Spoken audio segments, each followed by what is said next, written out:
Oi gente, tudo bem com vocês? Aqui é o Cris de novo, depois de um hiato de quase 2 anos, eu acho, não tenho certeza, preciso olhar os vídeos do meu canal eu mesmo, mas estou de volta com algumas mudanças, inclusive de ordem pessoal. Eu estou numa nova casa, eu estou numa nova vida e eu estou aqui para contar para vocês basicamente um resumo dos meus 2 últimos anos. É um assunto sensível, não é para todo mundo, então se você está esperando uma coisa cômica, engraçada, esse vídeo não é para você. Eu estava num relacionamento, as coisas estavam indo aparentemente bem, mas não estavam tão bem assim. Eu acabei entrando aos poucos em depressão, comecei a deixar de fazer as coisas que eu gostava de fazer, comecei a dar menos importância para minha imagem pessoal, comecei a me sentir culpado se eu, ao invés de trabalhar, ao invés de fazer alguma coisa produtiva, eu resolvesse me divertir, eu não conseguia mais me divertir. E eu entrei num emprego no fim de 2015 e aí rolaram várias merdas antes de entrar no emprego já e durante o emprego, e eu acabei desenvolvendo síndrome do pânico. E eu precisei me afastar do emprego durante 4 meses, fiz o tratamento, quer dizer, comecei o tratamento e era muito difícil, porque, para quem não sabe, por formação, eu sou programador de software, desenvolvedor de software. E eu fiz pós-graduação em desenvolvimento e design de jogos digitais, que é a minha paixão. E essa síndrome do pânico simplesmente não me deixa, até hoje, eu ainda não estou curado, ela não me deixa programar. Eu tenho picos de pânico quando eu tento. E é bem ruim, na verdade. É uma parada bem séria que eu não desejo pra ninguém. Daí, o rapaz com quem eu tava me relacionando, ele terminou a faculdade e ele era do Rio de Janeiro. E eu e uma amiga minha e minha irmã, fomos deixar ele lá, junto com os nossos 2 pugs. E aí eu falei que ia pra lá em dezembro. A gente deixou ele lá pra ele poder conseguir emprego e tal. Ver se conseguia arranjar um emprego, né? O Rio de Janeiro estava falido, ainda está falido. E ele não conseguiu emprego. Eu inclusive havia falado que se ele não tivesse conseguido emprego até dezembro, eu não iria, porque era um outro estado, eu estava longe dos meus amigos, da minha família e etc. E a gente havia acordado isso. Daí em setembro do ano passado, o meu pai faleceu e eu estava sozinho aqui na cidade. Assim, eu tinha meus amigos, obviamente, mas como é que as pessoas se portam? A gente não sabe muito como se portar quando o pai de um amigo da gente morre. Então eu entendo o receio que as pessoas tinham de conversar comigo sobre o assunto. E eu também não podia me apoiar nas minhas irmãs, porque nós basicamente éramos 3 pessoas que estavam andando de muletas e ninguém não tinha sustentação emocional pra gente se apoiar. Então o que foi que rolou? Isso foi no final de setembro. Eu tava muito perturbado. Eu cheguei a procurar formas de... Como eu falei, o vídeo não é leve. Eu cheguei a procurar formas de cometer suicídio porque eu não estava aguentando mais a minha situação na vida e tinha sido a gota d'água para mim aquilo. E teve um dia que eu simplesmente eu queria me cortar por inteiro porque eu estava sofrendo muito e pra mim parecia que a dor física ela ia superar a dor emocional. Mas eu sabia que aquilo ia me fazer mal. Eu sabia que aquilo ia me fazer mal. E aí eu chamei umas amigas minhas, a gente se reuniu e tal. Elas me deram apoio, lá. Só que eu acabei comprando uma passagem pro Rio de Janeiro porque eu precisava do meu namorado. E ele tava no Rio de Janeiro. E eu tava aqui. E aí rolou, eu fui pro Rio de Janeiro e tal. Fiquei, sei lá, fiquei num estado, não sei, meio de negação, sabe? Eu fui, fiquei com ele lá, mas eu tava mais me concentrando em voltar pra João Pessoa no fim de outubro e dar uma festa de Halloween, porque eu precisei. Halloween é uma data, é uma festa comemorativa pra mim. Eu adoro o Halloween. Muito embora eu nunca tenha ido. Muito embora eu nunca tenha saído do Brasil e nunca tenha vivenciado um Halloween de verdade. Daí eu voltei pra João Pessoa e tal, fiz esse Halloween, foi foda. Modéstia nenhuma. E eu já voltei com traços ainda de depressão, porque eu não tinha saído da depressão. Ela tinha se agravado por causa da morte do meu pai e eu acabei dando voz a isso, sabe?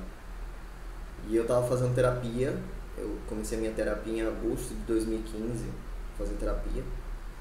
E aí isso me ajudava muito, me ajudava muito. Se tem um conselho que eu posso dar dentro desse vídeo é: faça terapia. Terapia é pra todo mundo, não é coisa de gente maluca, certo?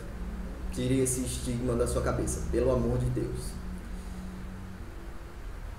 Eu sei que chegou dezembro, chegou novembro, que era quando acabava a minha licença, né, médica, de 4 meses, e eu voltei para o trabalho. E foi terrível, foi um choque, puta que pariu. Foi horrível, e eu só consegui ficar 2 dias no trabalho, até pedir demissão, e eu fiz conversei com o pessoal, eles disseram para eu continuar com a licença, mas eu sabia que eu só ia estar postergando o que pra mim era inevitável. Eu precisava primeiro me tratar da síndrome do pânico, porque se eu continuasse com a síndrome do pânico eu não ia conseguir trabalhar. Então, e meu pai era quem pagava meu plano de saúde na época. E como meu pai havia falecido, eu havia perdido o plano de saúde. Logo eu não tinha mais psiquiatra e nem psicóloga.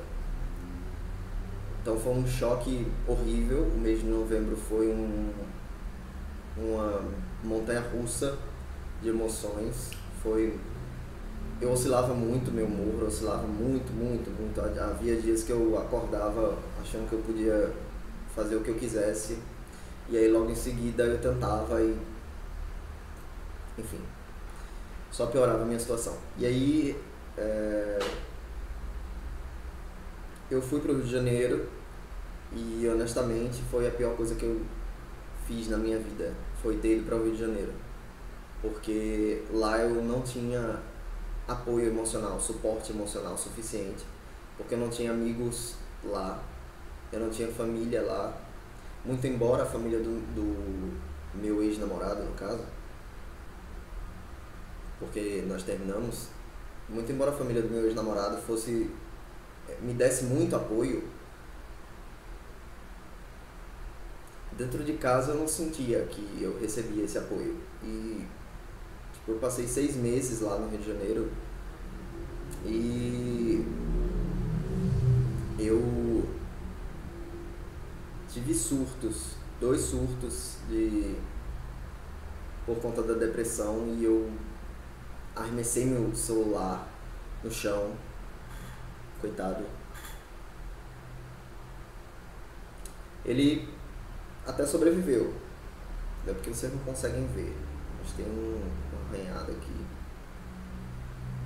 Enfim. A tela tá lascada aqui, ó. Tá trincada. Mas isso aí foi outra coisa. Aqui foi quando eu joguei ele no chão. E depois eu tive outro surto e arremessei ele na parede. Tipo, a parede era, sei lá, 6 metros de distância. E eu arremessei o celular com força. Enfim, eu tentei. De novo, esse vídeo não é leve. Eu tentei suicídio no Rio de Janeiro. Graças a Deus não deu certo, porque ia ser a pior coisa que eu podia fazer. E inclusive falar sobre isso devia ser terapêutico, mas não é. E eu vi que não dava mais pra mim. Eu voltei pra João Pessoa e eu terminei o relacionamento porque não tava mais dando certo o relacionamento pra mim. E eu precisava organizar a minha cabeça. Eu precisava pensar em mim primeiro, eu precisava identificar os meus gatilhos, o que é que estava acontecendo comigo, para eu poder tentar me ajudar. E ter o apoio novamente da minha família e dos meus amigos me ajudou muito. Me ajudou muito. Faz pouco mais de um mês que eu voltei para João Pessoa. E eu digo a vocês, as coisas ruins que eu sentia, elas estão cada vez mais sendo aplacadas. Tudo que eu sentia de ruim, eu somatizava, ou enfim, por conta da depressão, ou da síndrome do pânico, ou da minha ansiedade, tem sido aplacado, tem sido diminuído, está muito suavizado. Claro que ainda tem dias que eu acordo e eu simplesmente não quero fazer nada, mas eu adotei uma postura que é, se eu preciso fazer alguma coisa, por exemplo, se eu preciso trabalhar, ou se eu quero desenhar, ou se eu quero tentar desenvolver um jogo, ou qualquer coisa do tipo, se eu quero escrever, mesmo sem vontade, eu vou lá e faço, porque eu sei que é uma necessidade. E quando eu faço isso, eu me sinto bem, porque eu me sinto produtivo. E isso é uma forma de eu lutar contra a minha depressão. Então, se você está passando por algum problema similar, eu te digo uma coisa: vai passar, vai passar. A morte não é a solução, muito pelo contrário. Muito pelo contrário, isso não vai solucionar nenhum problema seu, nenhum. O melhor que você pode fazer é se agarrar à sua vida, se agarrar à sua família, se agarrar aos seus amigos, se agarrar em você mesmo, nas coisas que você ama fazer, nas coisas que fazem você ser quem você é, e lutar contra isso. Não é fácil, não. Mas quando você tem o apoio da família, dos amigos, e você tem um apoio profissional, tudo fica menos difícil. E é uma luta constante. Não acho que você vai lutar hoje e amanhã você não vai lutar porque você vai estar bem. Pode ser que amanhã você não tenha que lutar, porque o seu estado de depressão possa ser oscilante, que nem o meu. Mas é uma batalha diária que a gente tem que travar contra a gente mesmo. E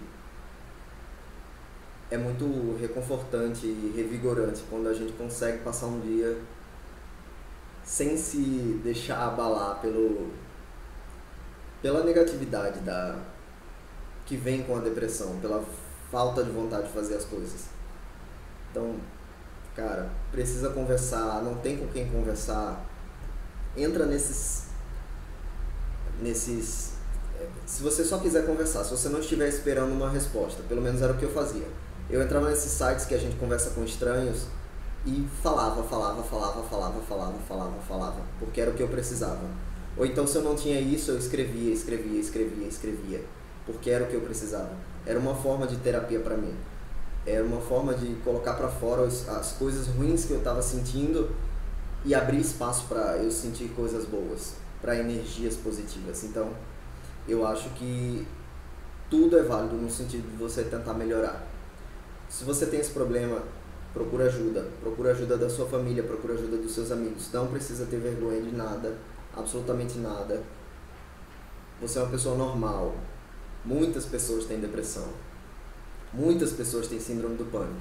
Muitas pessoas têm transtorno de ansiedade generalizada. Muitas pessoas têm tantas doenças da mente, sabe? Que você percebe que é uma coisa normal.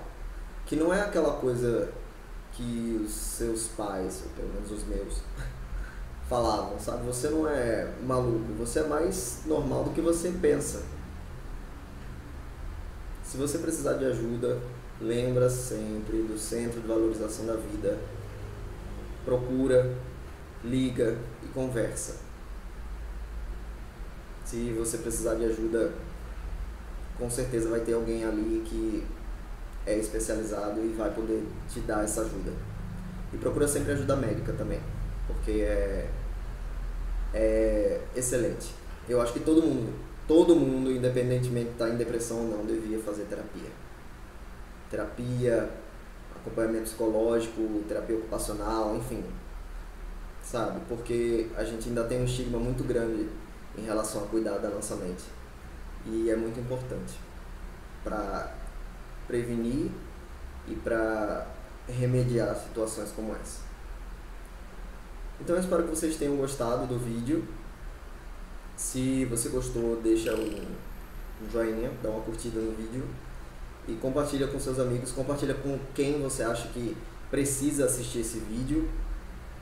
Eu não estou fazendo ele como uma forma de